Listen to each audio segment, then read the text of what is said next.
Sa araw na dapat sana'y nagdiriwang sila ng pag-ibig, nalaman ni Isabel na ang kanyang kasal ay isang malamig na libingan.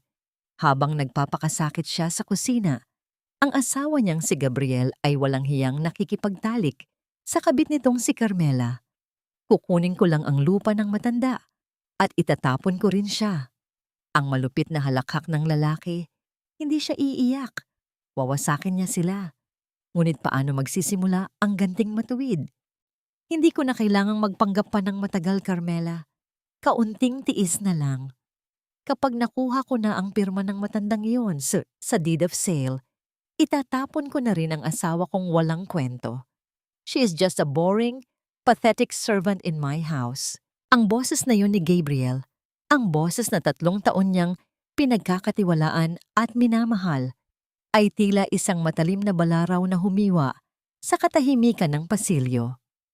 Nakatayo si Isabel sa labas ng kanilang silid. Hawak ang isang tray kung saan nakapatong ang paboritong kape ng kanyang asawa. Ang usok mula sa tasa ay dahan-dahang humahaplos sa kanyang mukha. Isang pamilyar na amoy na dati ay nagbibigay sa kanya ng kapayapaan. Ngunit ngayon ay tila lason na sumasakal sa kanyang hininga. Ilang oras niyang pinag-isipan ang timpla ng kapeng iyon. Tinitiyak na hindi ito masyadong matamis. Eksakto sa paraang gusto ni Gabriel pagkatapos ng isang mahabang araw sa opisina. Ang kanyang mga kamay na bahagyang magaspang dahil sa gawaing bahay na mas pinili niyang gawin kaysa kumuha ng katulong ay nagsimulang manginig.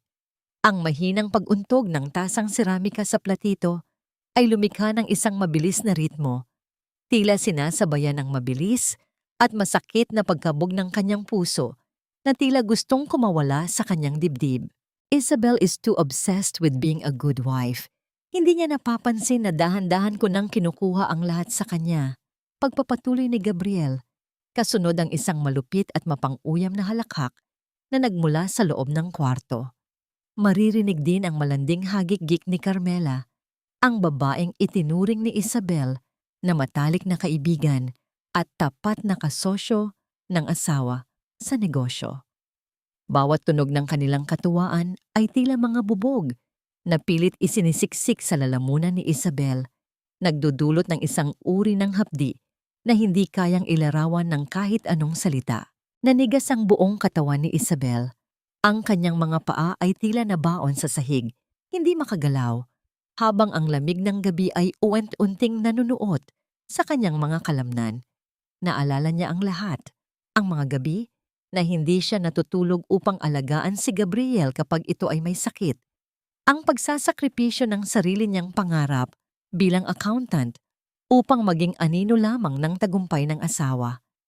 At ang utang na loob na palaging ipinapaalala sa kanya dahil sa pagtulong ng mga Schmid sa pagpapagamot ng kanyang ama.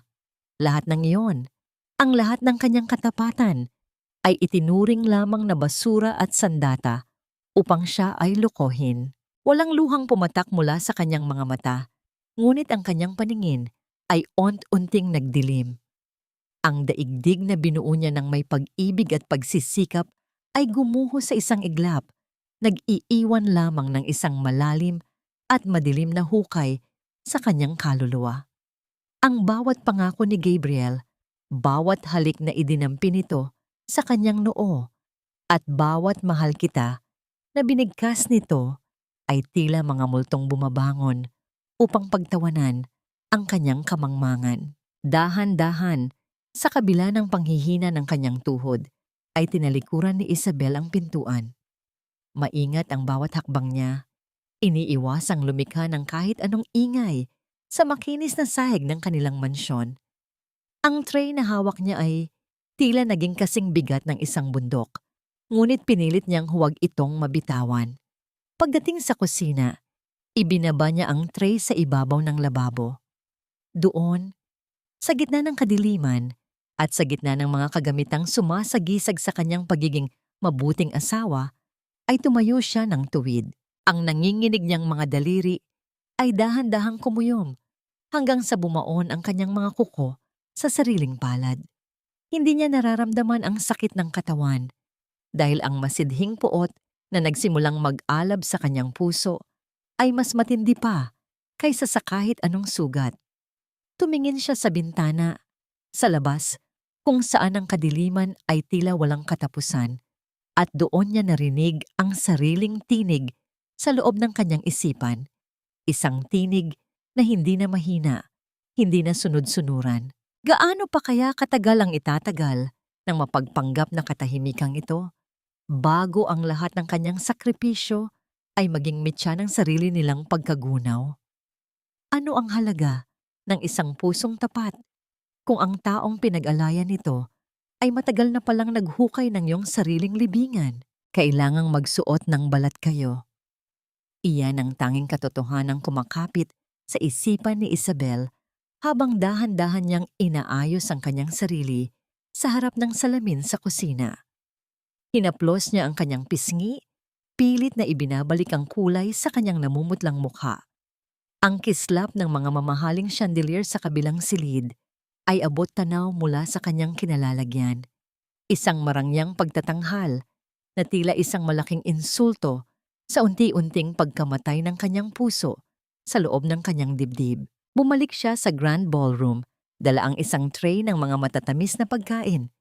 Ang tunog ng mga maririing yabag ng mga panauhin at ang mahinang pagtatama ng mga kubyertos sa mamahaling porselana ay tila mga panunuya sa kanyang pandinig. Sa gitna ng karamihan, nakita niya ang kanyang biyenan, si Doña Carmen, na nakasuot ng tila kumikinang na ginto. May hawak na baso ng alak at nagmamalaki sa kanyang mga kaibigan. Nang makita si Isabel, ang mukha ng matanda ay agad na napalitan ng pait at panghahamak. Isabel, look at you. Bakit ba yan ang suot mong damit? It looks so cheap and faded. Para kang katulong na naligaw sa sarili mong party. You are embarrassing the Schmidt family name. Ang boses nito ay matalim, sapat na upang marinig ng mga taong malapit sa kanila. Nanatiling nakayuko si Isabel. Ang kanyang mga daliri ay mahigpit na nakahawak sa gilid ng tray hanggang sa mamuti ang kanyang mga kaso-kasuan. Patawad po, Mama. Marami lang po kasing inasikaso sa kusina. Mahinahong sagot niya, habang nararamdaman ang pag-akyat ng init sa kanyang mga mata na pilit niyang pinipigilan. Whatever. You are just as slow as your father. Hindi ko talaga alam kung bakit ka pinatulan ni Gabriel. Be useful for once and make sure the guests are happy. Huwag mong ipakita ang ganyang mukha na parang laging namatayan. Dagdag pa ng Donya bago ito tumalikod ng may kasamang pag-irap. Sa sandaling iyon, naramdaman ni Isabel ang isang pamilyar na kamay na pumatong sa kanyang balikat. Si Gabriel iyon. Ang kanyang asawa ay lumapit sa kanya. May suot na pinakamabait na ngiti na kayang linlangin ang kahit na sino. Sweetheart, you're doing a great job.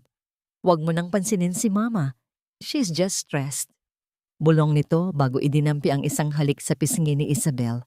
Sa halip na kilig, ang naramdaman ni Isabel ay isang matinding pag-ikot ng sikmura. Ang bango ng pabango ni Gabriel ay may halong ibang amoy. Isang matamis at masangsang na amoy na alam niyang kay Carmela.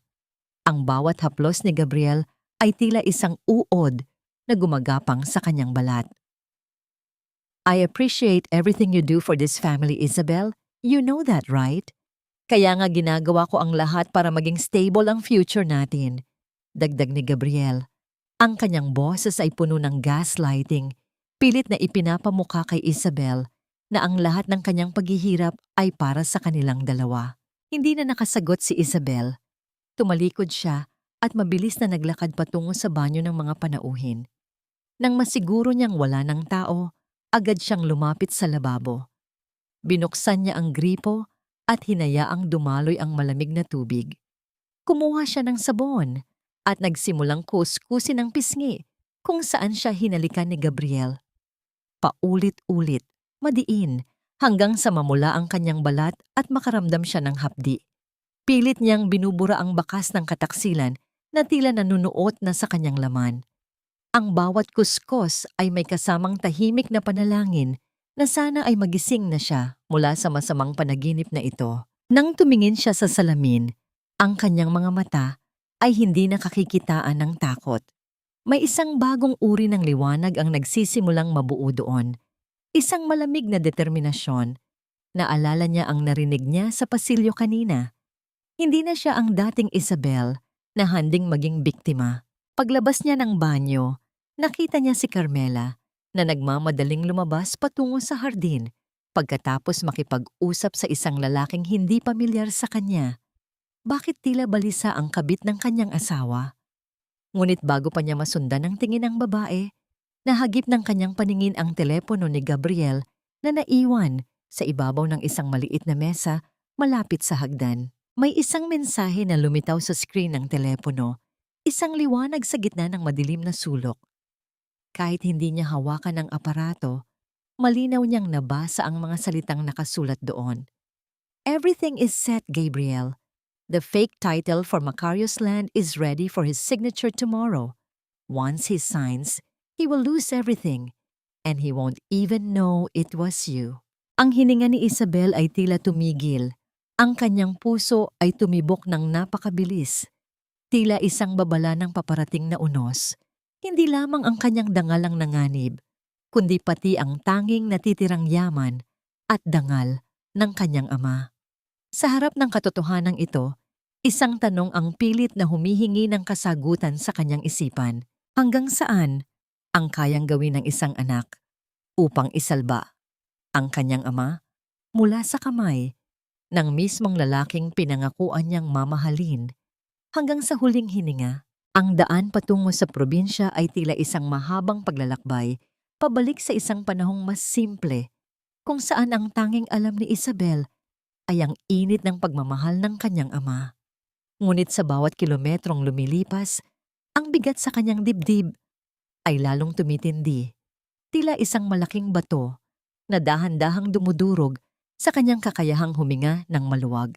Nang masilayan niya ang kanilang maliit na bahay na napapaligiran ng mga puno ng mangga, naramdaman ni Isabel ang isang matinding pangungulila na muntik nang magpabagsak sa kanyang mga tuhod. Natagpuan niya si Tatay Macario na nakaupo sa isang lumang tumba-tumba sa balkonahe. Ang kanyang katawan ay tila mas naging marupok kaysa noong huli silang magkita. Ang amoy ng nilagang luya at ang sariwang hangin ng probinsya ay sumalubong kay Isabel. Ngunit ang nakita niyang panghihina ng ama ang nagdulot ng isang matalim na kirot sa kanyang puso. Anak, nandito ka pala. Ang boses ng matanda ay mahina at nanginginig. Ngunit ang kislap ng kagalakan sa kanyang mga mata ay sapat na upang malunod si Isabel sa konsensya. Lumapit si Isabel at kinuha ang kamay ng ama upang magmano. Ang kanyang mga labi ay bahagyang nanginginig habang idinidikit ang noo sa magaspang na balat nito. Miss na po kita, tatay, bulong niya. Pilit na itinatago ang pait sa kanyang tinig. Hindi siya pwedeng umiyak. Kailangan niyang maging matatag. Dahil ang kanyang ama, ang tanging dahilan kung bakit niya piniling manatili sa gitna ng impyernong binuo ni Gabriel. Swerte mo talaga kay Gabriel, Isabel, panimula ni Tatay Macario habang hinahaplos ang buhok ng anak. Kung hindi dahil sa asawa mo, baka hindi na ako umabot sa araw na ito. Siya ang gumastos sa ospital, sa mga gamot. Wala tayong maipambabayad sa kabutihang loob na ipinakita ng mga Schmid sa atin. Huwag mo siyang pababayaan, anak. Bawat salita ng pasasalamat mula sa ama ay tila isang latigo na humahampas sa likod ni Isabel. Ang utang na loob na ito ang naging tanikala na nagtali sa kanya sa isang buhay na puno ng panlilinlang. Gusto niyang sumigaw. Gusto niyang sabihin na ang taong pinupuri nito ay ang parehong tao na nagpaplano ng agawin ang lahat sa kanila. Ngunit nanatiling nakasara ang kanyang mga labi. Nang makatulog si Tatay Macario dahil sa epekto ng gamot, sinamantala ni Isabel ang pagkakataon. Dahan-dahan siyang nagtungo sa kwarto ng ama at binuksan ang isang lumang kabinet na gawa sa nara. Ang bawat paggalaw ng bisagra ng pinto ay tila isang mahabang buntong hininga ng nakaraan. Hinanap niya ang mga dokumento ng kanilang lupain, ang maliit na piraso ng lupa na tanging alaala ng kanyang yumaong ina. Nang mahanap niya ang folder, ang kanyang mga kamay ay nagsimulang manginig. Napansin niya ang ilang mga papel na may mga markang hindi niya pamilyar, mga dokumentong nagsasabing ang bahagi ng lupain ay nakasangla na pala sa isang kumpanyang pagmamay-ari ng pamilya Schmidt nang walang pahintulot ng kanyang ama. Sa gitna ng kanyang pagsusuri, ang pag-vibrate ng kanyang telepono sa ibabaw ng kama ay lumikha ng isang nakakabalisa na tunog na bumasag sa katahimikan ng kwarto. Nakita niya ang pangalan ni Gabriel sa screen. Huminga siya ng malalim, pilit na pinakalma ang kanyang sarili bago sumagot. "Hello, Gabriel?" Ang boses niya ay malamig at kontrolado. "Sweetheart, nandun ka na ba? How's your dad?" Ang tinig ni Gabriel ay puno ng pekeng pag-aalala. Ang uri ng boses na dati ay nagpaparamdam kay Isabel na siya ay ligtas. "Listen, Isabel, may pinadala akong mensahero dyan. May dalang mga forms para sa health insurance ni Macario. We need his signature as soon as possible para hindi maputol ang benefits niya. Please, make sure na mapirmahan niya lahat ng pages tonight. Para sa kanya rin yan." Tumingin si Isabel sa pintuan kung saan mahimbing na natutulog ang kanyang ama. Alam niya ang katotohanan. Ang mga papel na yon ay hindi para sa insurance. Iyon ang huling pako sa kabaong nakikitil sa kinabukasan ng kanyang ama. Ang ballpen na iniwan ng mensahero sa mesa ay tila isang patalim na naghihintay na gamitin. Ang bigat ng tungkulin at ang sakit ng pagkakanulo ay nagsama sa isang matinding buhol sa kanyang lalamunan. Dahan-dahang lumapit si Isabel sa kanyang ama. Dala ang mga dokumento at ang ballpen. Ang dulo ng tinta ay dahan-dahang lumalapit sa papel habang ang nanginginig na kamay ni Tatay Macario ay nagsisimulang gumalaw sa kanyang pagtulog. Kung pipirma ang kanyang ama, mawawala ang lahat ng kanilang pinaghirapan. Ngunit kung pipigilan niya ito, paano niya haharapin ang galit ng halimaw na naghihintay sa lungsod? Magagawa kaya ni Isabel na saksakin ang sariling ama gamit ang tinta ng kasinungalingan? O ito na ang sandali na puputulin niya ang tanikalang sumasakal sa kanyang kaluluwa? Ang madilim na kape ay dahan-dahang kumalat sa maputing papel. Nilalamon ang bawat salitang nakasulat doon hanggang sa maging isang malaking mantsa na lamang ang lahat. Sa isang iglap, ang banta ng pirma ng kanyang ama ay naglaho kasabay ng pagkabasa ng dokumento. "Diyos ko, tatay, patawad po. Napakalampa ko talaga."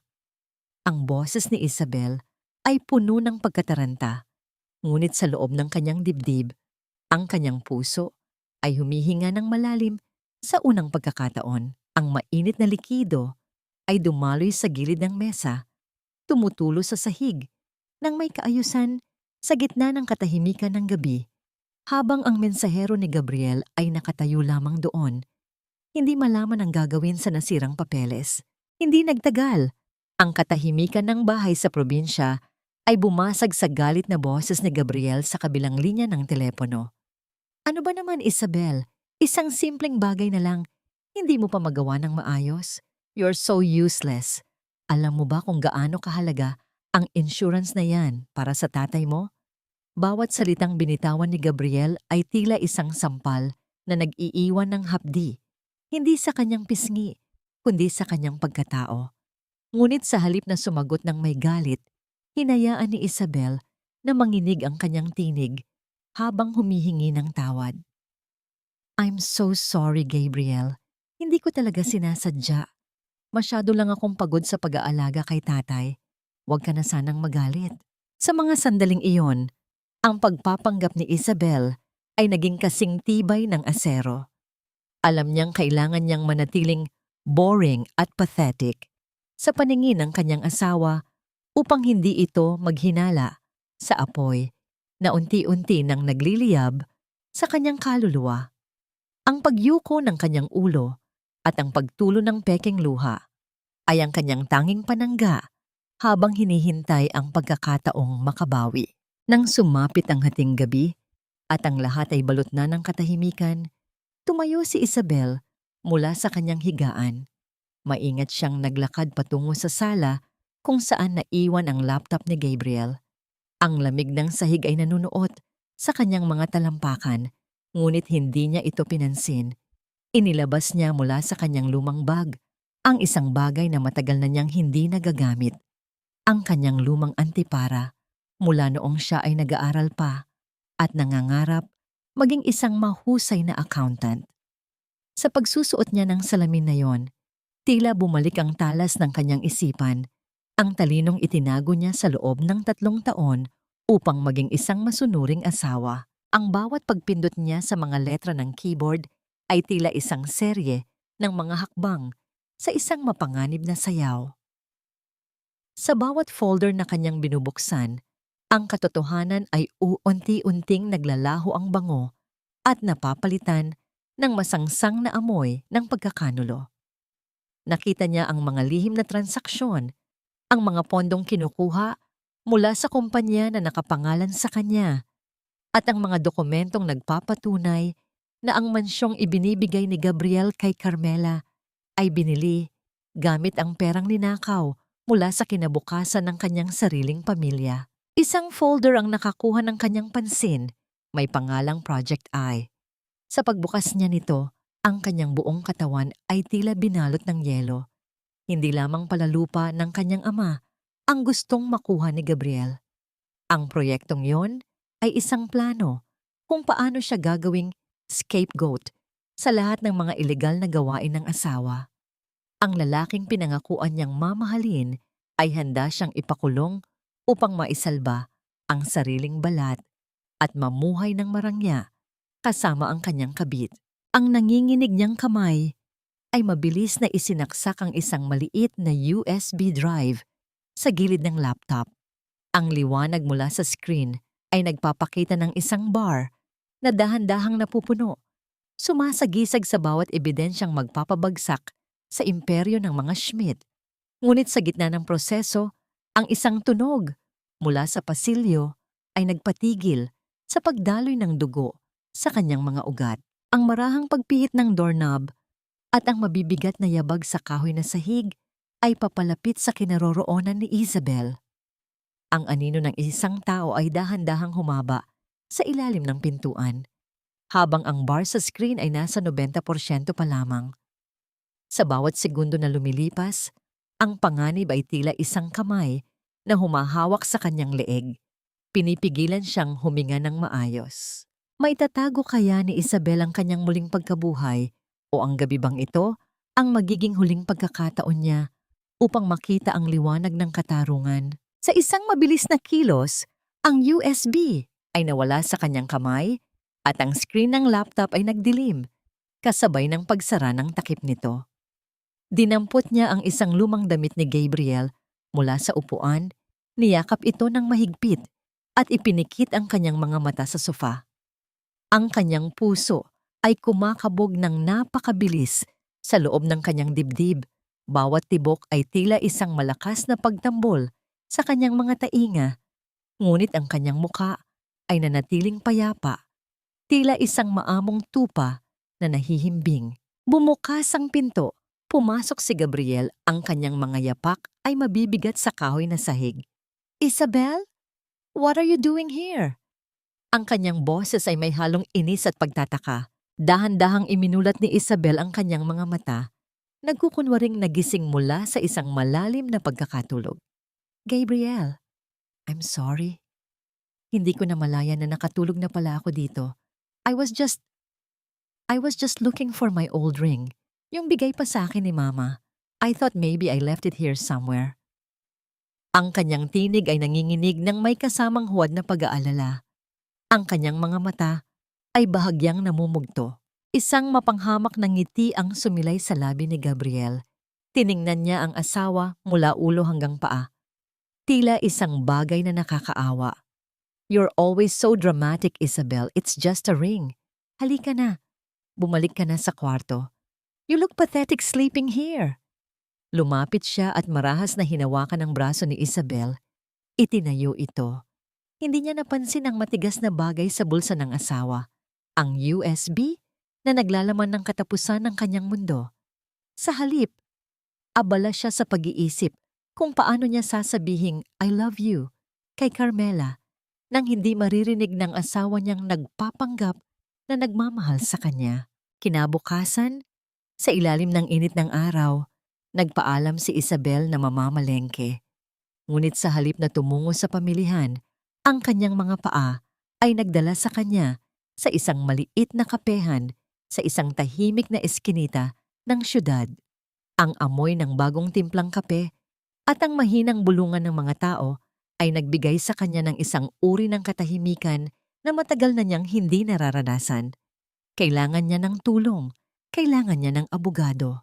Habang naghihintay siya sa kanyang mesa, isang lalaki ang lumapit sa kanya. Isabel? Ang boses na yon ay pamilyar, malalim at mahinahon.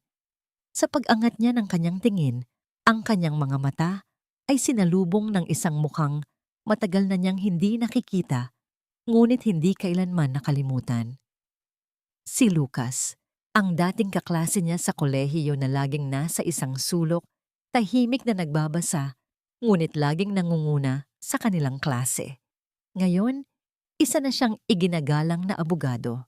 Lucas, ikaw pala. It's been a long time, sagot ni Isabel. Ang kanyang boses ay bahagyang nauutal. Umupo si Lucas sa tapat niya.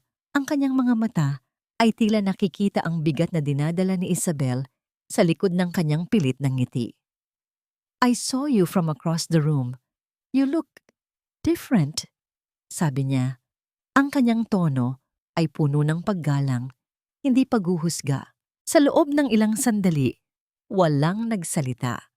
Ngunit sa katahimikang yon naramdaman ni Isabel ang isang bagay na matagal na niyang kinalimutan, ang pakiramdam na may nakakaintindi sa kanya. Walang tanong, walang pangungutya. Dahan-dahan, inilabas niya ang USB mula sa kanyang bulsa at ipinatong ito sa ibabaw ng mesa. Ang maliit na itim na bagay na yon ay tila sumisigaw ng lahat ng mga salitang hindi niya kayang bigkasin. Tiningnan ni Lucas ang USB. Pagkatapos ay ibinalik ang kanyang tingin kay Isabel. Hindi siya nagulat. Tila matagal na niyang inaasahan ang sandaling ito. Inusog niya ang isang tasa ng mainit na tsaa palapit kay Isabel at inilapag ang isang malinis na panyo sa tabi nito. Kahit na walang kahit isang luha ang pumapatak mula sa mga mata ng babae. You don't have to say everything at once, Isabel. Sabi niya, ang kanyang boses ay isang mainit na kumot sa nanlalamig niyang kaluluwa. I'm here to listen. Sa unang pagkakataon sa loob ng 3 taon, naramdaman ni Isabel na hindi siya nag-iisa. Nang matapos ang kanilang pag-uusap, sabay silang lumabas ng kapehan. Ang pag-asa ay nagsimulang sumibol sa puso ni Isabel, isang maliit na halaman sa gitna ng isang tigang na disyerto. Ngunit habang tumatawid sila sa kalsada, napansin ni Lucas ang isang itim na van na nakaparada sa di kalayuan. Ang mga bintana nito ay madilim, hindi makita kung sino ang nasa loob. Bigla, isang mabilis na liwanag ang kumislap mula sa salamin ng van, isang kislap na tila nagnakaw ng isang sandali na hindi dapat makita ng iba. Agad na hinila ni Lucas si Isabel sa kanyang likuran. Ang kanyang katawan ay naging panangga. Ang bagong usbong na pag-asa sa puso ni Isabel ay mabilis na napalitan ng malamig na takot. Nahanap na ba siya ng mga mata ni Gabriel? Kung oo, ang maliit na sinag ng liwanag na kanyang natagpuan ay malapit na bang lamunin ng mas malaking kadiliman. Ang pagpasok sa mansyon ng mga Schmidt ay tila pagpasok sa isang magarang hawla. Ang bawat sulok ay kumikinang sa yaman, ngunit ang hangin sa loob ay mabigat at puno ng lason.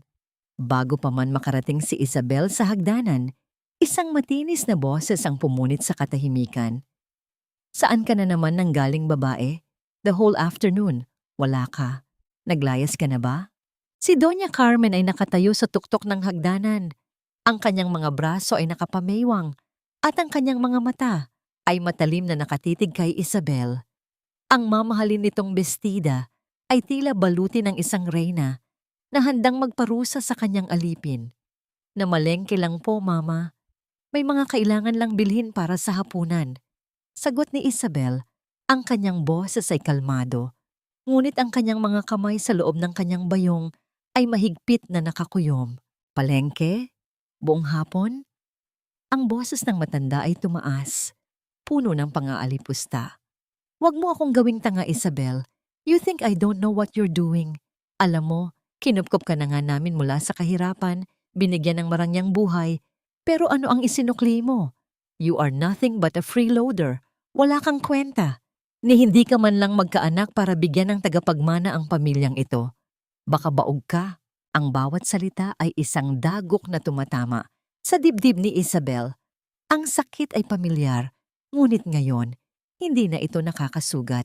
Sa halip, ito ay nagiging gasolina sa apoy na unti-unti nang lumalaki sa kanyang kalooban. Yumuko siya, hindi dahil sa hiya, kundi upang itago ang pagbabago sa kanyang mga mata. Sa kanyang isipan, inililista niya ang bawat insulto, bawat patak ng luhang hindi niya pinayagang tumulo. Darating ang araw at lahat ng ito ay sisingilin niya ng may interes. Sa gitna ng tensyon, isang magarang sasakyan ang huminto sa tapat ng mansyon. Mula roon ay bumaba si Carmela, nakasuot ng isang damit na mas mahal pa kaysa sa kabuuang halaga ng mga kasangkapan sa bahay nila sa probinsya. Tita Carmen, I missed you.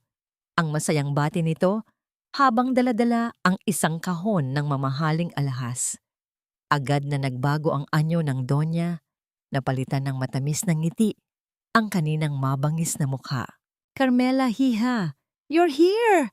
Buti pa ikaw, laging may dalang sorpresa, sabi ng Donya habang niyayakap ang kabit ng sariling anak.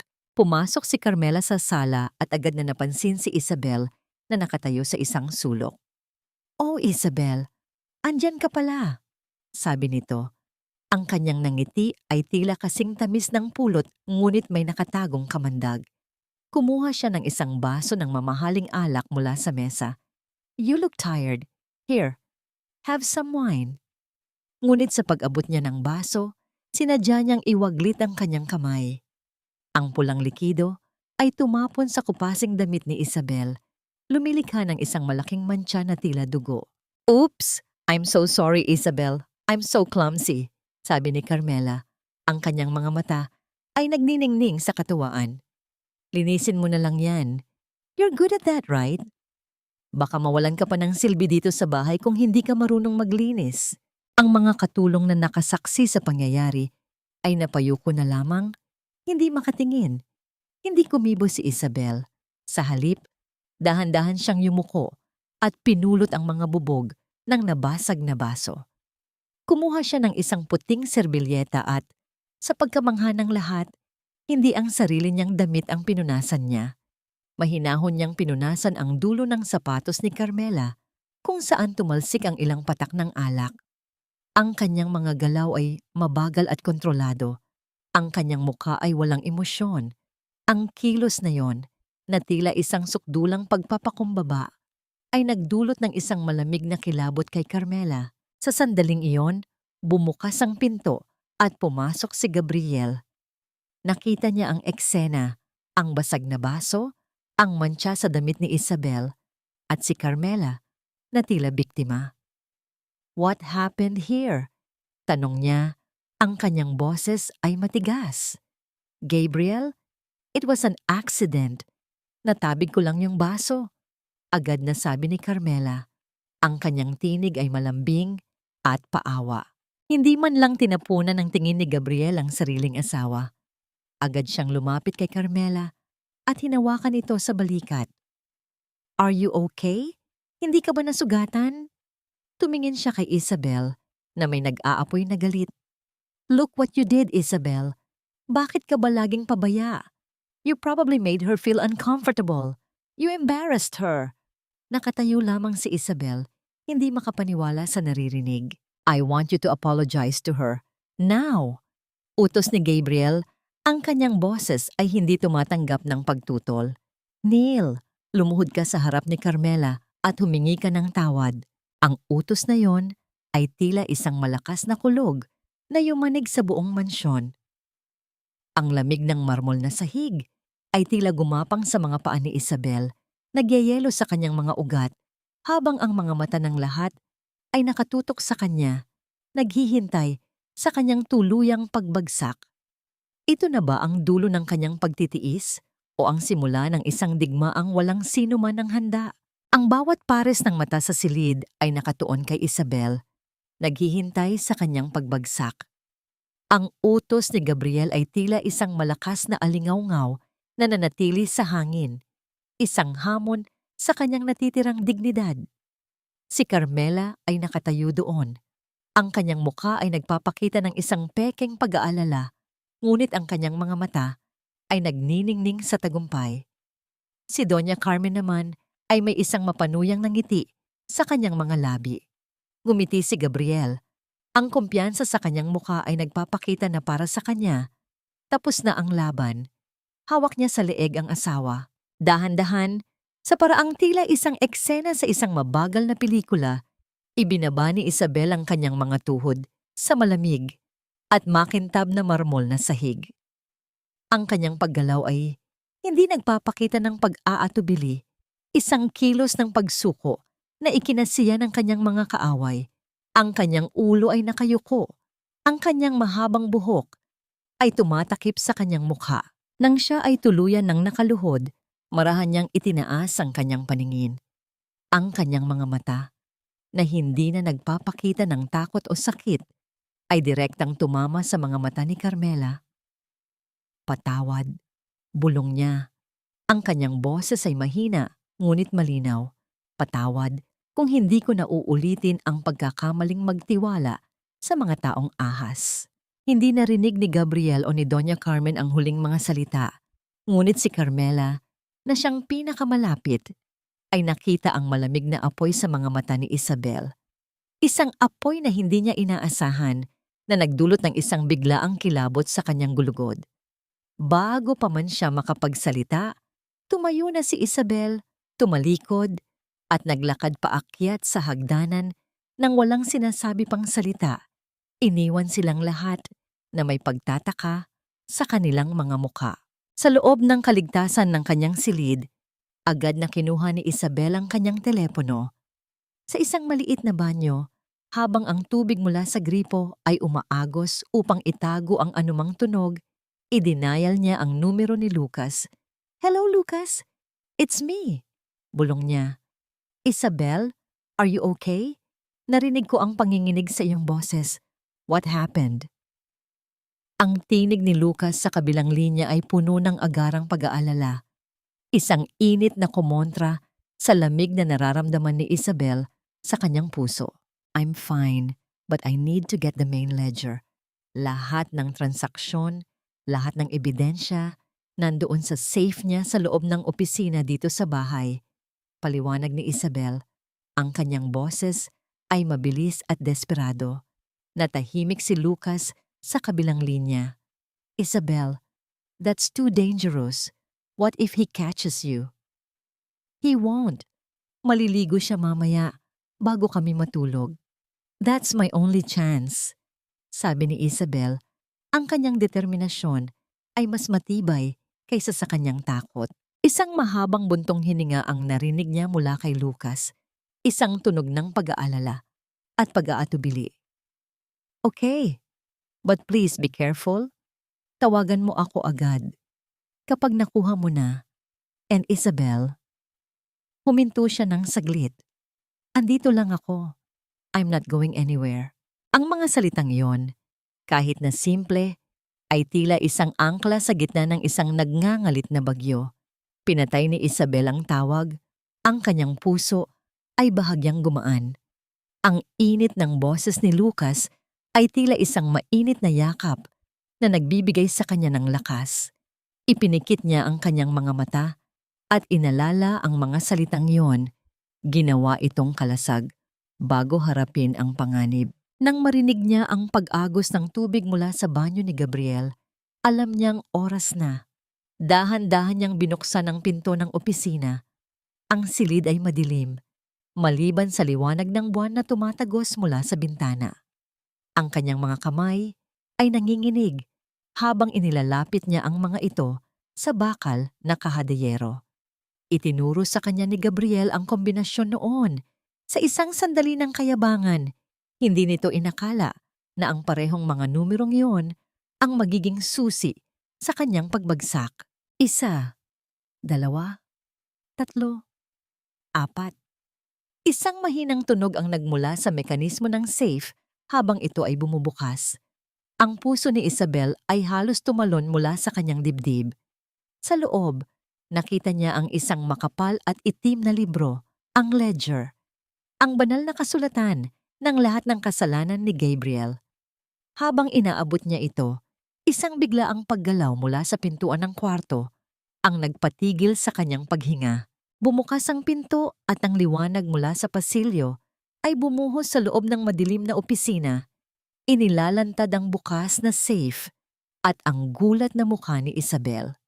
Nakatayo doon si Gabriel, nakabalot lamang ng tuwalya, ang kanyang mga mata ay nanlilisik sa galit at pagtataka habang nakatingin sa pinakatatago niyang sikreto na ngayon ay nasa kamay na ng kanyang asawa. Ang oras ay tila huminto sa pag-ikot.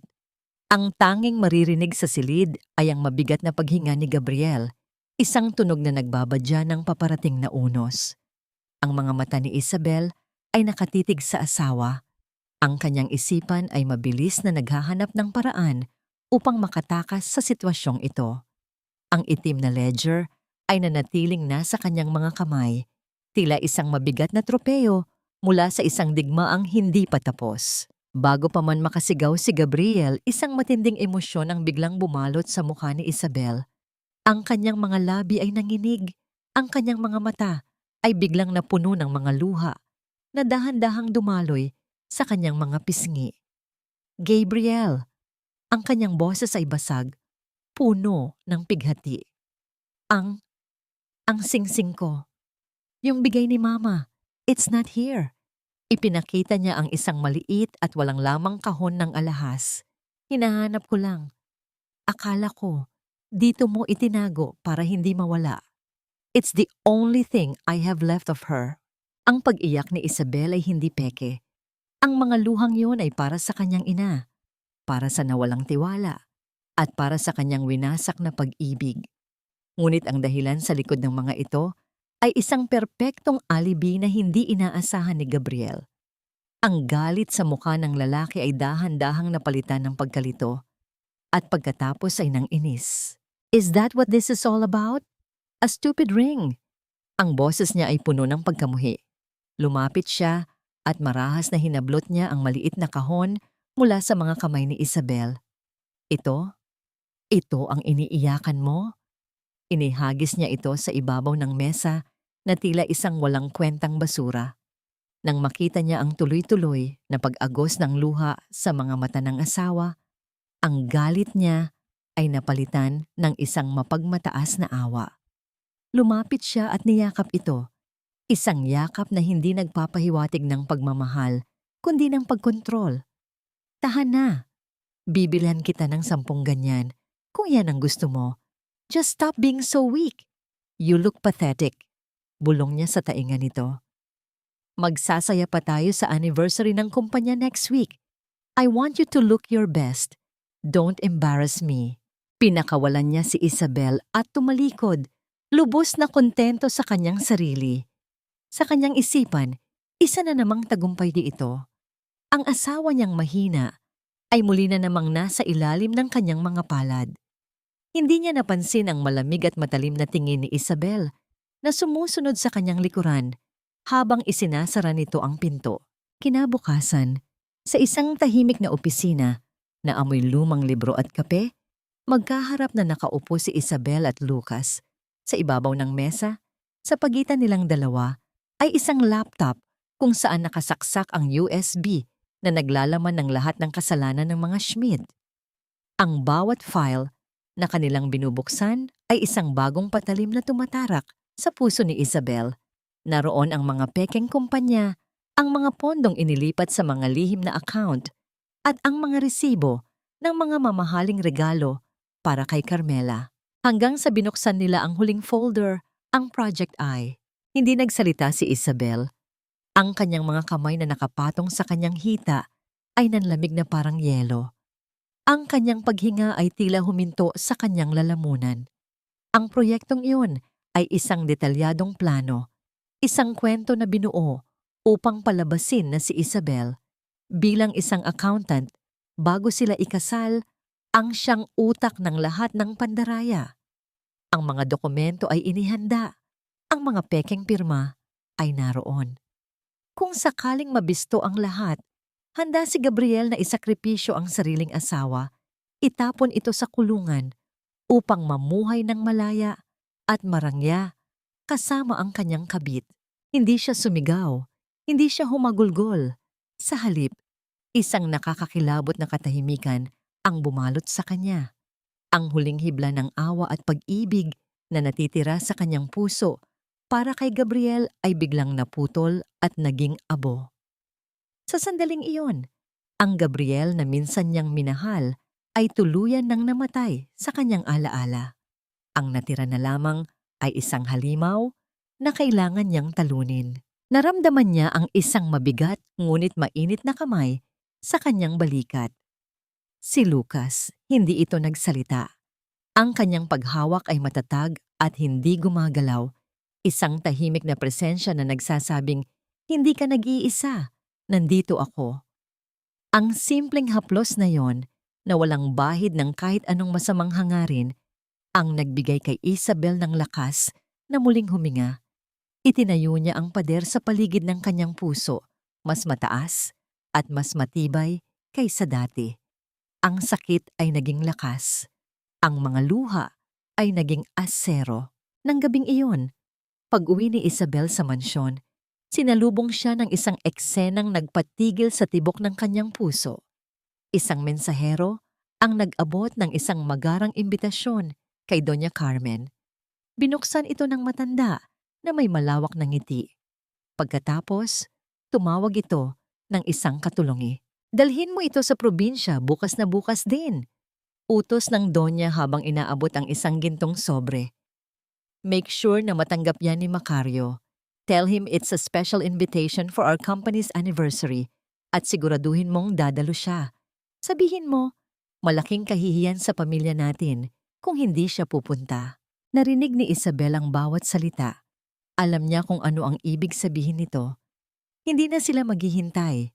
Plano nilang isagawa ang huling panlilinlang sa mismong gabi ng selebrasyon, sa harap ng maraming tao, kung saan ang kanyang ama ay walang magiging kawala. Ang magarang imbitasyon na iyon ay hindi isang paanyaya sa isang kasiyahan. Ito ay isang bitag, isang paanyaya sa katapusan na ng kanilang buhay. Hindi na hinintay ni Isabel ang pagsikat ng araw. Sa ilalim ng kadiliman, habang ang buong mansyon ay nahihimbing sa isang mapagpanggap na kapayapaan, tahimik siyang lumabas, dala lamang ang susi ng isang lumang kotse at ang bigat ng isang desisyon na magbabago sa lahat. Ang bawat kilometro na kanyang tinahak pabalik sa probinsya ay isang pakikipagkarera sa oras. Kailangan niyang maunahan ang mensahero ni Doña Carmen. Kailangan niyang maunahan ang bitag na inihanda para sa kanyang ama. Naabutan niyang gising pa si Tatay Macario, nakaupo sa balkonahe at nakatingin sa mga bituin. "Anak, anong ginagawa mo dito? Gabi na." Ang boses ng matanda ay puno ng pagtataka at pag-aalala. Walang paligoy-ligoy na lumapit si Isabel. Lumuhod siya sa harap ng kanyang ama, hinawakan ang magaspang at nanginginig nitong mga kamay at tiningnan ito ng diretso sa mga mata. "Tay!" Ang kanyang boses ay basag, isang tunog ng sakit na matagal niyang itinago. "May kailangan po kayong malaman." At doon, sa gitna ng malamig na simoy ng hangin at sa ilalim ng tahimik na pagbabantay ng buwan, ibinuhos ni Isabel ang lahat. Ikinuwento niya ang bawat kasinungalingan, bawat pang-aapi, bawat patak ng laso na ipinainom sa kanya ng pamilya Schmidt. Ikinuwento niya ang tungkol sa lupa, ang tungkol sa Project I at ang plano ni Gabriel na ipakulong siya.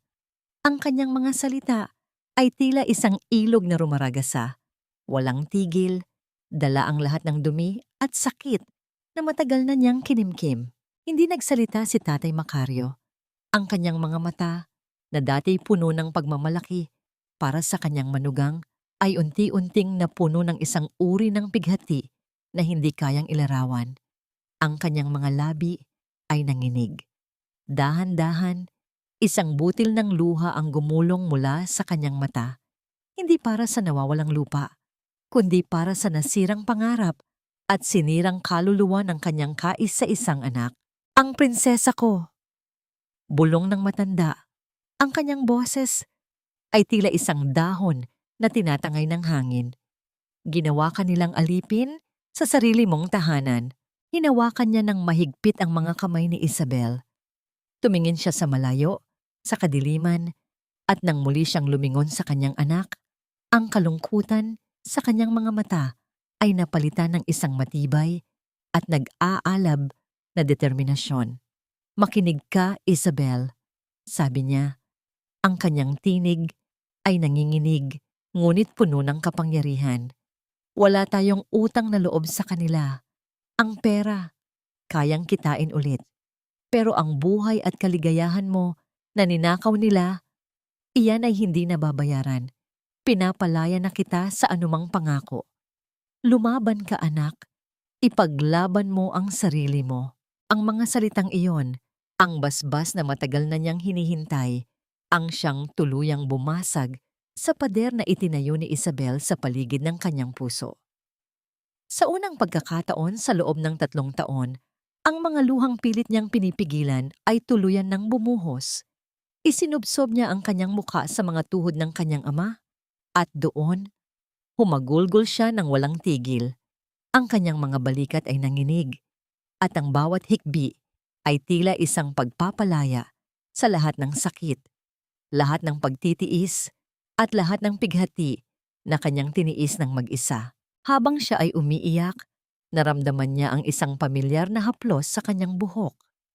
Ang nanginginig na kamay ni Tatay Macario ay dahan-dahang pinupunasan ang mga luha sa kanyang pisngi, tulad ng ginagawa nito noong siya ay bata pa.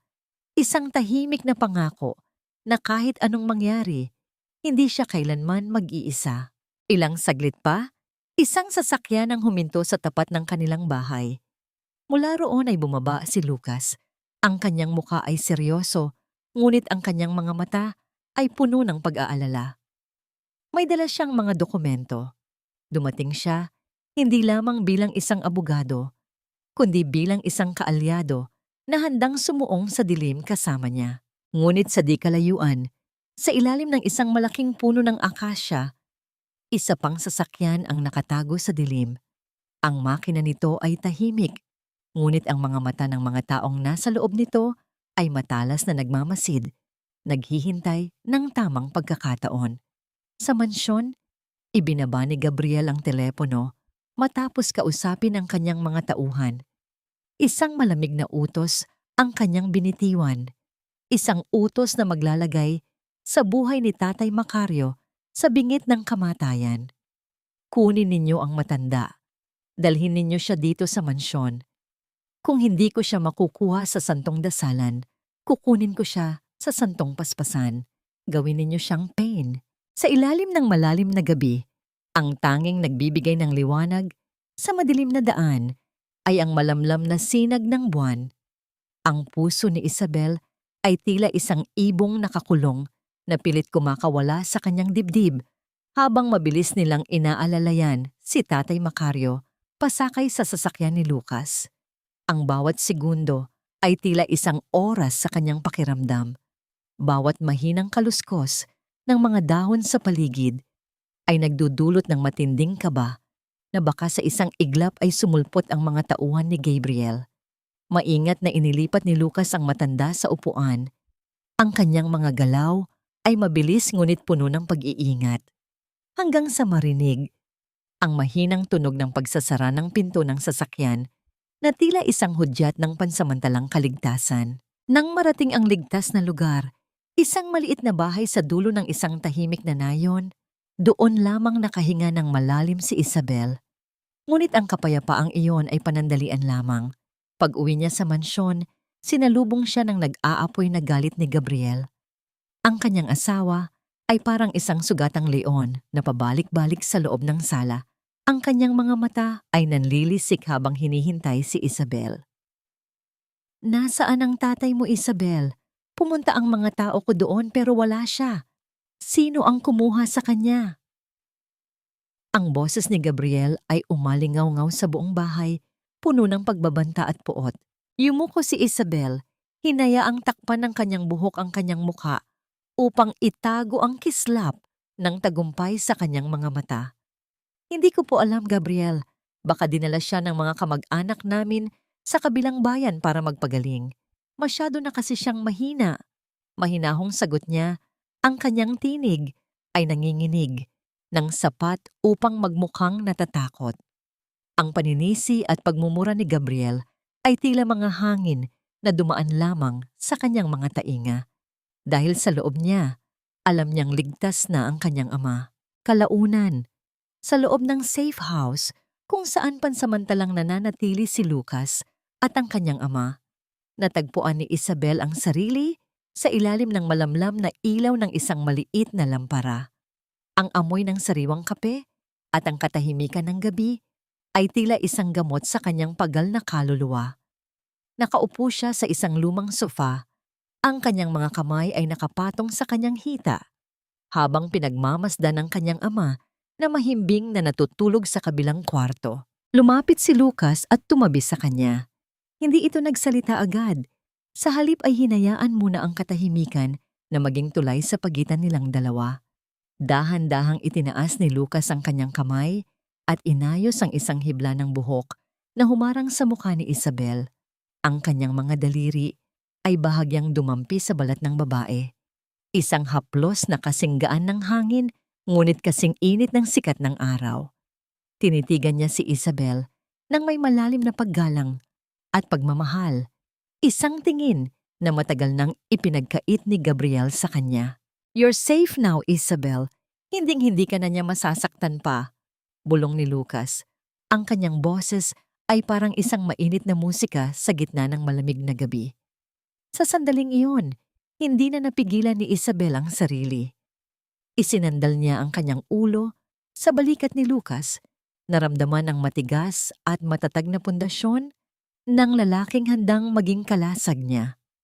Ang bango ng malinis na damit ni Lucas at ang init ng kanyang presensya ay nagparamdam kay Isabel ng isang uri ng seguridad na hindi niya kailanman naramdaman sa loob ng 3 taon. Isang malalim na intimacy ang namayani sa pagitan nila. Isang ugnayang hindi nangangailangan ng hubad na balat, kundi ng hubad na kaluluwa. May plano na ako, Lucas, sabi ni Isabel. Ang kanyang boses ay naging matigas at puno ng determinasyon habang nakasandal pa rin sa balikat nito. Sa gabi ng anniversary ng kumpanya, doon ko sila tatapusin. I will show everyone who Gabriel Schmidt and Doña Carmen really are. Iiwan ko silang walang kahit ano, gaya ng ginawa nila sa pamilya ko. Sa gitna ng kanilang pagpaplano, ang pag-vibrate ng telepono ni Isabel sa ibabaw ng mesa ay lumikha ng isang nakakabalisa na ingay sa katahimikan. Ang pangalan ni Carmela ay lumitaw sa screen. Sa pagsagot ni Isabel, ang masayang halakhak ng kabit ni Gabriel ang bumungad sa kanya. Enjoy your little freedom for now, Isabel, because tomorrow night I have a big surprise for you. Sisiguraduhin kong sa harap ng lahat ng bisita, ikaw ang lalabas na basurang dapat nang itapon. See you tomorrow, legal wife. Ang tawag ay naputol, ngunit ang mga salita ni Carmela ay nanatiling nakatusok sa isipan ni Isabel. Isang huling unos ang naghihintay sa kanya, isang bagyo na maaring magpalaya sa kanya o tuluyang lumunod sa kanyang muling nabubuong pag-asa. Handa na ba siyang harapin ang lahat? O mayroon pang nakatagong kamandag ang kanyang mga kaaway na hindi niya inaasahan? Ang gabi ng paghuhukom ay tila isang malalim na dagat na tahimik na naghihintay na lumamon ng mga lihim at pagkakasala. Sa loob ng kanyang silid, nakatitig si Isabel sa kanyang sariling refleksyon sa harap ng isang malaking salamin. Hindi na ang maamo at sunod-sunurang asawa ang nakikita niya, kundi isang babaeng ang mga mata ay naging kasing lamig ng asero. Ang kanyang suot na gown ay may kulay ng pinaghalong pula at itim, kulay ng dugong dumanak sa kanyang puso at ng gabing tatapos sa lahat. Ang tela ay yumayakap sa kanyang katawan ng may dignidad, malayo sa mga kulay pastel na laging idinidikta ni Gabriel upang magmukha siyang bata at walang laban. Isang mahinang paggalaw ng pinto ang nagpabaling sa kanyang atensyon. Pumasok si Doña Carmen, suot ang kanyang pinakamarangyang hiyas na tila baluti ng isang reynang mapangapi. "Isabel, what is that? Bakit ganyan ang kulay ng damit mo? I told you to wear something simple and modest.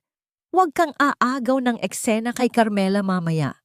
Siya ang magiging bida sa tabi ni Gabriel dahil siya ang katuwang sa negosyo. Ang boses ng matanda ay puno ng lason. Ang bawat salita ay may layong ipaalala kay Isabel ang kanyang mababang kalagayan sa bahay na yon. Ngumiti si Isabel ng matipid, isang ngiting hindi umabot sa kanyang mga mata. "Huwag kayong mag-alala, Mama. Isang gabi lang ito. Sisiguraduhin kong hindi ninyo makakalimutan ang hitsura ko ngayon." Mahinahong sagot niya habang dahan-dahang isinusuot ang paboritong hikaw ng kanyang yumaong ina. Ang bawat kilos niya ay may kaayusan, isang ritual bago ang isang digmaan. Sa kanyang bag, nakatago ang maliit na USB na tila isang buhay na bomba na handang sumabog at magwasak sa lahat ng kasinungalingan ng mga Schmidt. Pumasok din si Gabriel, abala sa pag-aayos ng kanyang mamahalin na relos. Hindi man lamang siya tumingin ng diretso sa asawa. "Make sure you stay in the background, Isabel. Huwag kang gagawa ng kahit anong eksena na ikapapahiya ko sa harap ng mga investors. Be the good wife that you are and just smile." Ang tinig ni Gabriel ay puno ng kayabangan. Ang tiwala niya sa kanyang sarili ay nasa rurok dahil sa pag-aakalang hawak pa rin niya sa leeg ang asawa. Isang lihim na mensahe ang dumating sa telepono ni Isabel. Mula ito kay Lucas. Nakapwesto na ang lahat. Ang media, ang mga awtoridad, at ang mga taong magpapatunay ng katotohanan. "Andito lang ako sa anino, Isabel. I am with you in every breath." Ang mga salitang yon ay tila isang mainit na haplos sa kanyang nanlalamig na balat. Ang katapatan ni Lucas ang nagbigay sa kanya ng huling piraso ng lakas na kailangan niya. Sa gitna ng mundong puno ng pagkukunwari, ang presensya ni Lucas ang tanging bagay na totoo at dalisay. Nang dumating ang oras ng pag-alis, ang kaba sa dibdib ni Isabel ay napalitan ng isang nakakakilabot na katahimikan. Habang bumababa siya sa hagdanan, ang mahabang laylayan ng kanyang gown ay dahan-dahang humahaplos sa mga hakbang, tila isang babala ng paparating na unos. Ang bawat buntong hininga niya ay may bigat ng 3 taon ng pagtitiis at pang-aapi. Ang pagdating nila sa hotel kung saan gaganapin ang selebrasyon ay sinalubong ng malalakas na ilaw mula sa mga kamera. Ang bawat kislap ng liwanag ay tila naglalantad sa kapangitan ng mga taong kasama niya. Nang tumigil ang kanilang sasakyan sa harap ng malalaking pinto ng Grand Ballroom, naramdaman ni Isabel ang paghinto ng mundo. Ang malalakas na palakpakan at masiglang musika na nagmumula sa loob ay tila mga panaghoy ng katarungang matagal nang naisantabi. Dahan-dahang bumukas ang malalaking pinto ng ballroom. Inilalantad ang karangyaan ng gabing iyon. Isang palasyong binuo mula sa pagnanakaw at panlilinlang.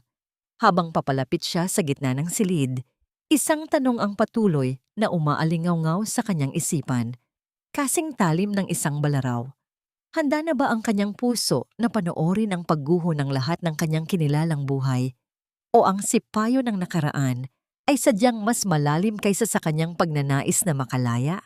Ang liwanag ng mga kristal na chandeliers sa loob ng Grand Ballroom ay tila libu-libong mga mata na nagmamasid sa bawat pagkukunwari at kasinungalingan ng gabing iyon.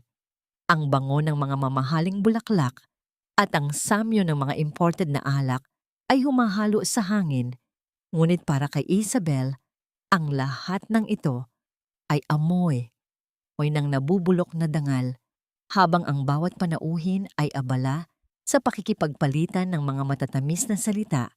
Ang bawat hakbang niya sa loob ng bulwagang iyon ay tila paglalakad sa ibabaw ng nagbabagang uling. Isabel, diyan ang upuan mo. Ang boses ni Doña Carmen ay malamig at puno ng pag-uutos.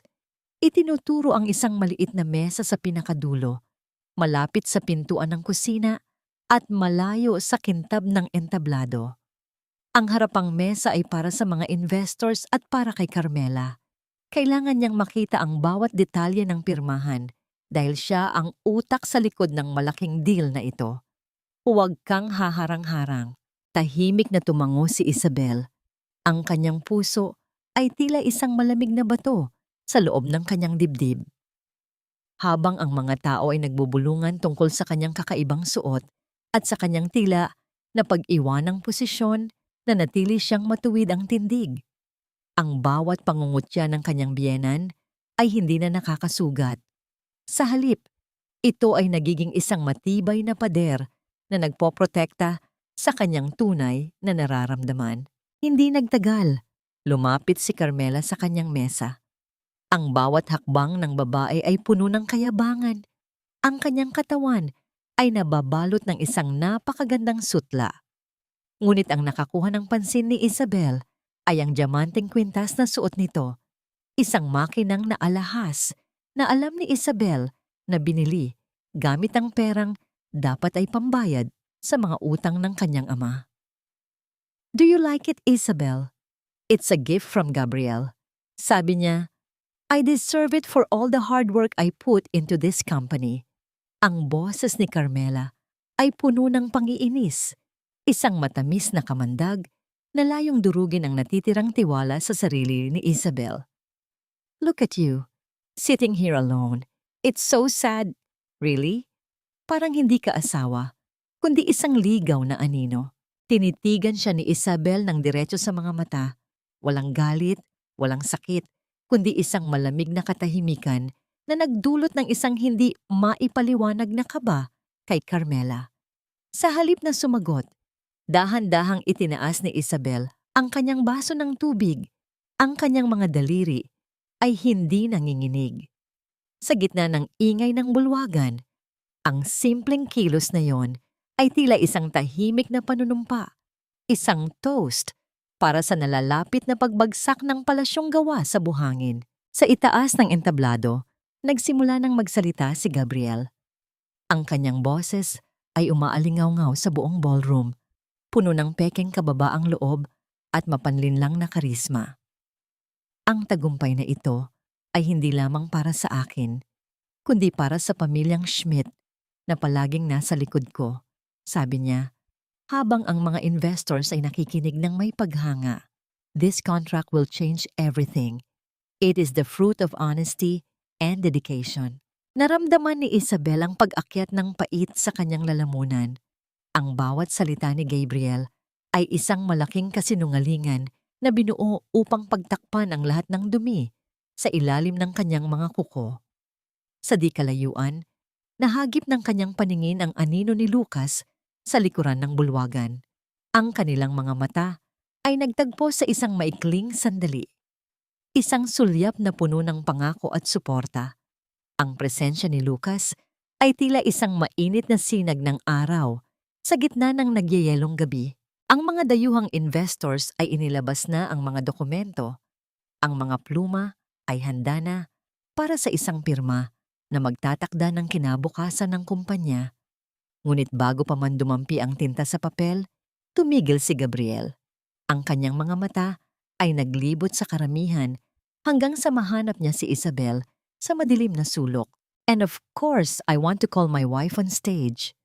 Ang boses ni Gabriel ay malakas, punong-puno ng mapanuyang kagalakan.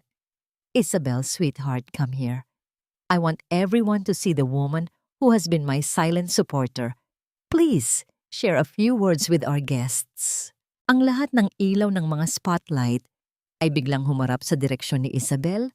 Ang kanilang nakasisilaw na liwanag ay tila naghuhubad sa kanyang bawat sikreto.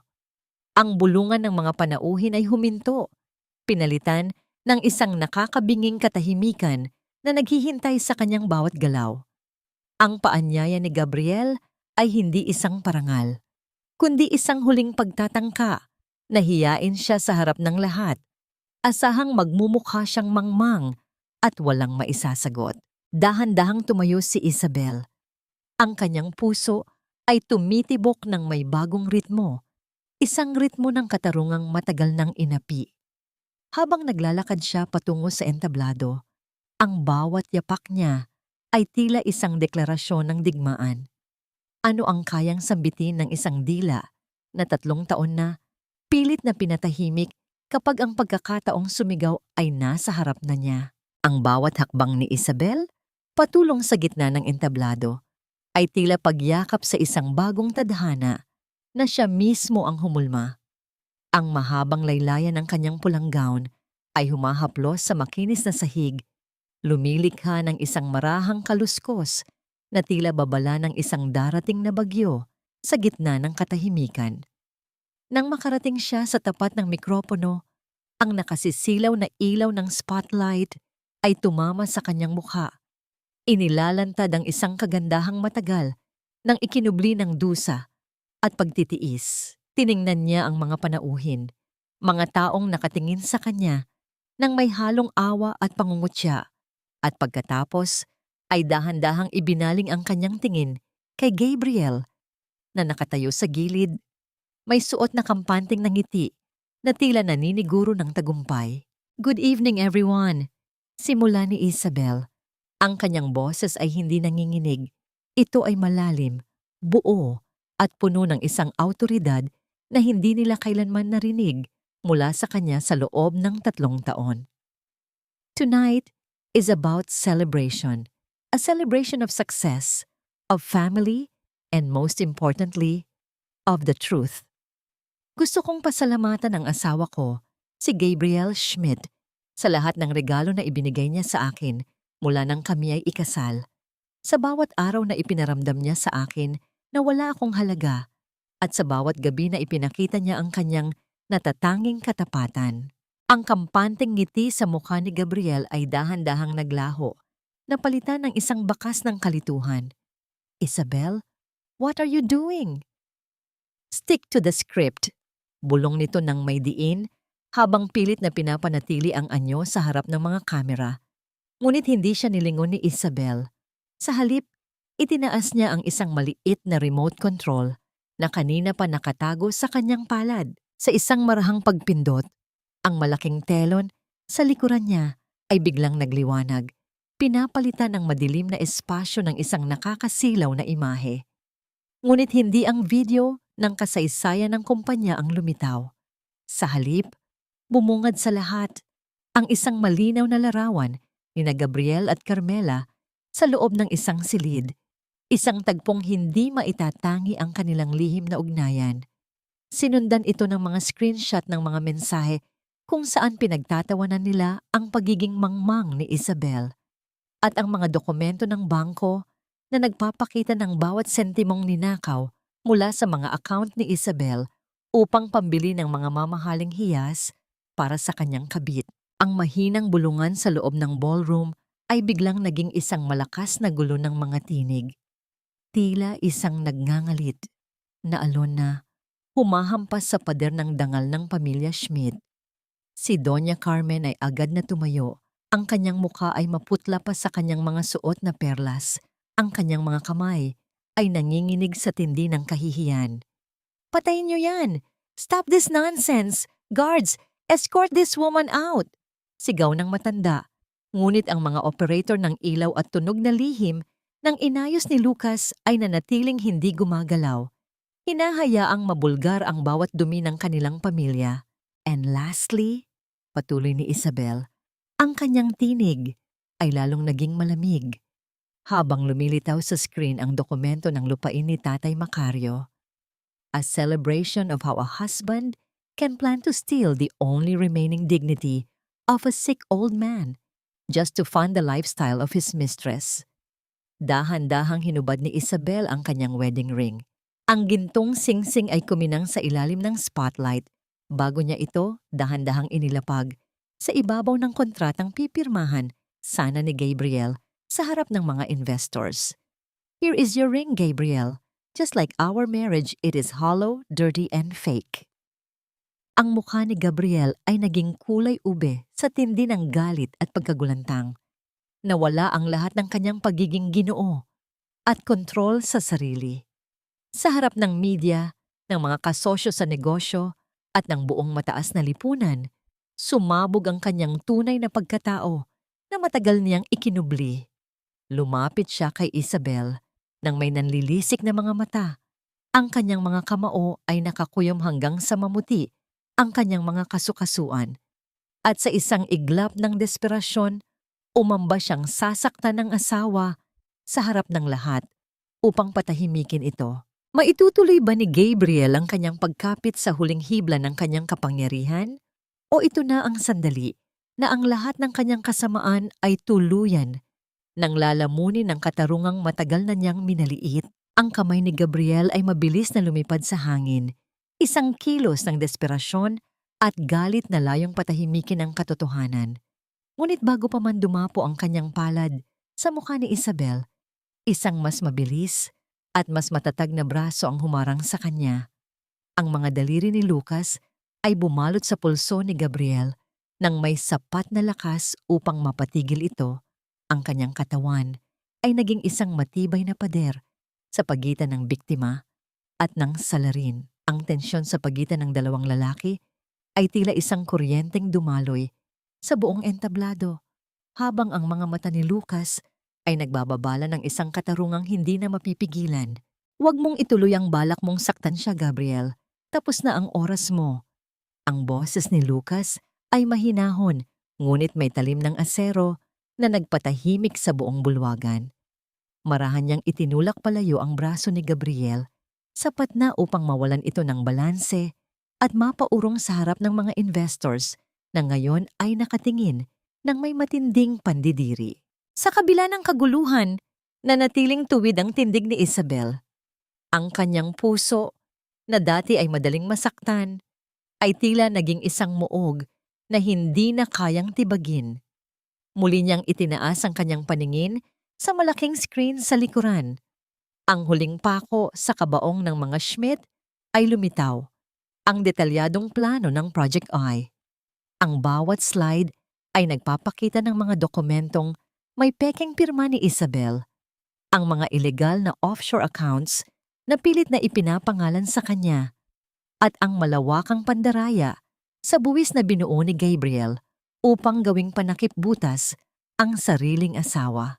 Ang mga dayuhang investors ay tumayo ng sabay-sabay, ang kanilang mga mukha ay puno ng pagkagulantang at puot.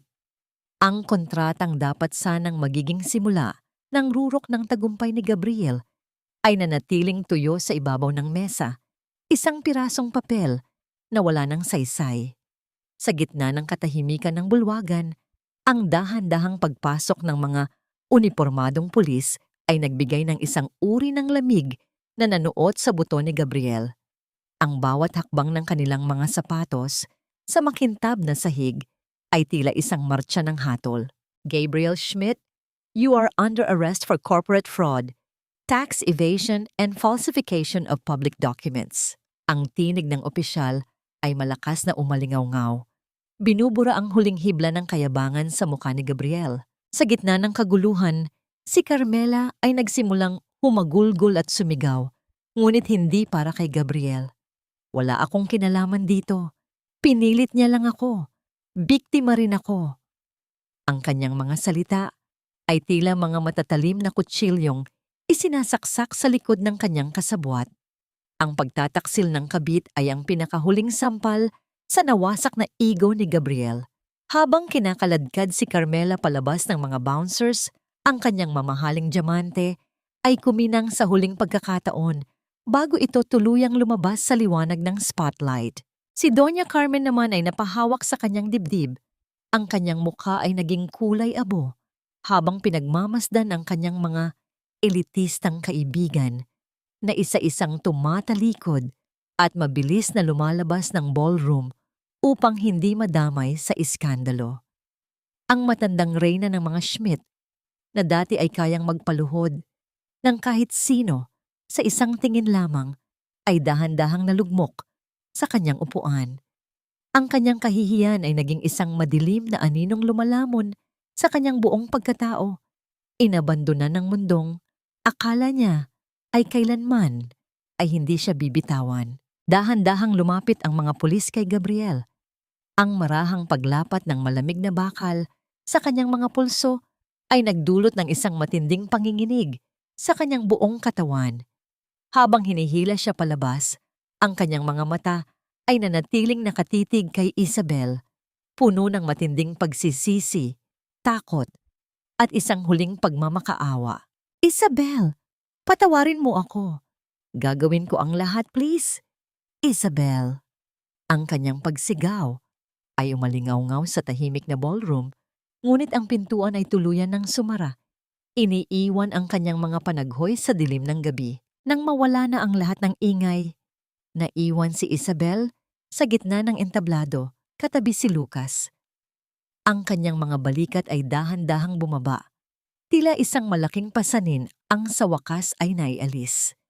Ang katarungan ay nakamit ng walang dumanak na dugo, ngunit ang hapdi niyang nakaraan ay nananatili pa ring isang sariwang sugat. Tumingin siya kay Lucas at sa mga mata ng lalaki, nakita niya ang isang tanong na hindi binibigkas ngunit kasing lalim ng karagatan. Pagkatapos ng gabing ito, mayroon pa kayang natitirang piraso ng kanyang puso na handang muling magtiwala? O ang abo ng kanyang nakaraan ay sadyang masyadong makapal upang masilayan ang bagong liwanag? Ang bawat yabag ng sapatos ni Isabel sa malamig na semento ng presinto ay tila isang huling martsa patungo sa ganap na kalayaan. Ang hangin sa loob ng gusaling iyon ay amoy lumang papel, bakal, at ang matapang na samyo ng kawalang pag-asa. Habang naglalakad siya sa madilim na pasilyo, ang tunog ng mga susi na tumatama sa baywang ng mga gwardiya ay nagsisilbing paalala na sa loob ng lugar na ito, ang bawat lihim ay may katapat na rehas. Nakaharap niya si Gabriel sa likod ng isang makapal na salamin. Ang lalaking dati ay kasingkinang ng ginto sa kanyang paningin, ay isa na lamang anino ng kanyang dating sarili. Magulo ang kanyang buhok, ang kanyang mga mata ay malalim at puno ng puyat, at ang kanyang mamahalin na polo ay gusot na tila basahan. Pagkakita kay Isabel, agad na idinikit ni Gabriel ang kanyang nanginginig na mga palad sa salamin. Ang kanyang mukha ay biglang nagpakita ng isang matinding pagsisisi. Isabel. Isabel, salamat at pinuntahan mo ako. Ang boses ni Gabriel na nanggagaling sa speaker ay basag at puno ng hikbi. I'm so sorry, sweetheart. Patawarin mo ako. I was wrong, so wrong. Si Carmela. She manipulated me. Brainwashed niya ako para gawin ang mga bagay na yon. Ikaw lang ang mahal ko, Isabel. You know that, right? Please help me get out of here. Ayusin natin ito. We can start over. Tinitigan lamang siya ni Isabel nang may kalmadong mga mata. Walang galit na nag-aapoy sa kanyang dibdib, kundi isang malalim at malamig na katahimikan. Pinanood niya ang bawat galaw ni Gabriel, ang bawat patak ng luha nito na dati ay nagpapalambot sa kanyang puso, ngunit ngayon ay tila mga butil na lamang ng tubig na walang halaga. The Gabriel I loved is already dead, Gabriel. Mahinahon niyang sagot. Ang kanyang tinig ay kasing lamig ng semento sa paligid nila. Ang kaharap ko ngayon ay isang estranghero na nagtangkang wasakin ang buhay ko at ng tatay ko. Inilabas ni Isabel ang isang folder mula sa kanyang bag at ipinantay ito sa salamin. Signed na ang mga papeles ng annulment at divorce at nakuha ko na rin ang lahat ng mga assets na ninakaw mo.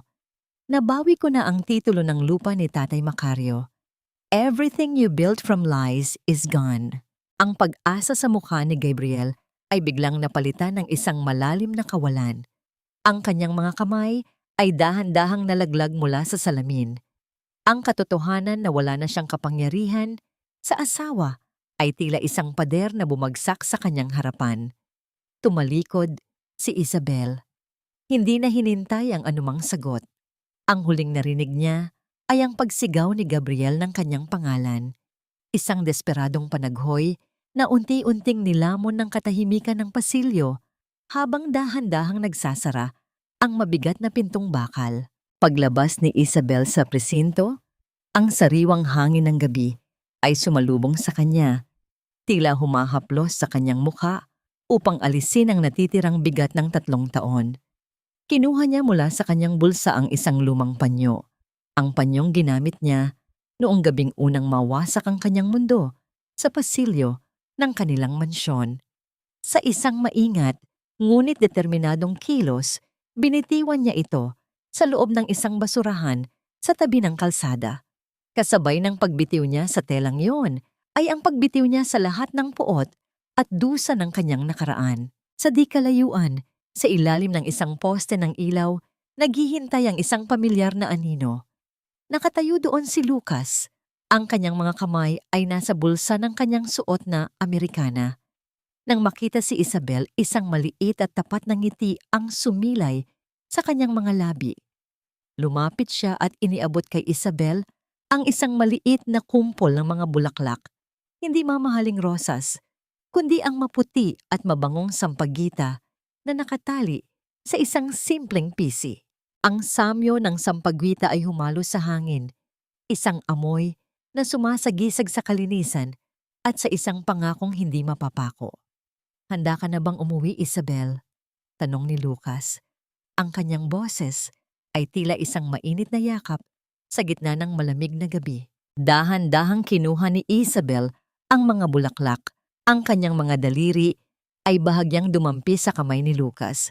Ang maliit na kislap ng intimacy na yon ay nagdulot ng isang kakaibang init sa kanyang puso. Isang pakiramdam na matagal na niyang hindi nararanasan. Ang kapayapaan. Tumingin siya sa malayo, sa abot tanaw, kung saan ang liwanag ng bukang liwayway ay unti-unti nang sumisibol sa kabila ng kadiliman. Ang katarungan ay nakamit na at ang mga kaaway ay nagbayad na sa kanilang mga kasalanan. Ngunit habang tinititigan niya ang maputing bulaklak sa kanyang kamay, isang tanong ang nananatiling nakalutang sa hangin. May puwang pa ba ang isang wasak na puso para sa isang bagong simula? O ang takot ba sa muling pagkakanulo ay sadyang mas matayog pa kaysa sa pagnanais na muling umibig? 5 taon ang mabilis na lumipas. Tila isang agos ng ilog na dahan-dahang naglilinis sa mga sugat ng nakaraan. Sa isang malawak na hardin sa probinsya, kung saan ang amoy ng basang lupa at sariwang damo ay humahalo sa tamis ng mga bunga ng mangga, nakatayo si Isabel. Hindi na siya ang babaeng nakayuko ang ulo at nanginginig ang mga kamay. Ngayon, ang kanyang tindig ay kasing tatag ng mga punong nakapaligid sa kanya. Bilang isang matagumpay na financial director at tagapagtatag ng isang foundation para sa mga kababaihang biktima ng pang-aabuso, natagpuan niya ang kanyang tunay na tinig sa gitna ng katahimikan. Sa di kalayuan, nakita niya si Tatay Macario na masayang nagdidilig ng mga halaman. Ang matanda ay tila bumata ng 10 taon. Ang kanyang mga mata ay wala na ang bakas ng takot, kundi puno na ng payapang kagalakan. Ang lupain na minsang tinangkang agawin sa kanila ay masagana na ngayon. Isang buhay na monumento ng kanilang tagumpay laban sa kasakiman. Paminsan-minsan, nakakarating kay Isabel ang mga balita mula sa lungsod. Si Gabriel ay nananatili pa ring nakakulong. Ang kanyang kayabangan ay tuluyan ng nilamon ng 4 na sulok ng malamig na rehas. Si Carmela naman ay nabubuhay sa hirap matapos iwanan ng lahat ng kanyang mga kaibigan nang maubos ang perang hindi naman sa kanya. At si Doña Carmen, ang reyna ng mga Schmidt, ay nabubuhay ng mag-isa sa isang maliit na apartment. Iniiwasan ng lipunang dati ay kanyang pinaghaharian dahil sa lamat ng kahihiyang hindi na mabubura. Naramdaman ni Isabel ang isang marahang pagpindot sa kanyang balikat. Paglingon niya, sinalubong siya ng mga mata ni Lucas, mga matang nananatiling tapat at puno ng paghanga sa loob ng 5 taon. Hindi sila nagmadali. Hinayaan nilang ang kanilang ugnayan ay lumago. Nang kasing bagal at kasing tibay ng isang halaman, hanggang sa ang pagkakaibigan ay dahan-dahang naging isang malalim at matatag na pag-ibig. Handa na ang hapunan, Isabel.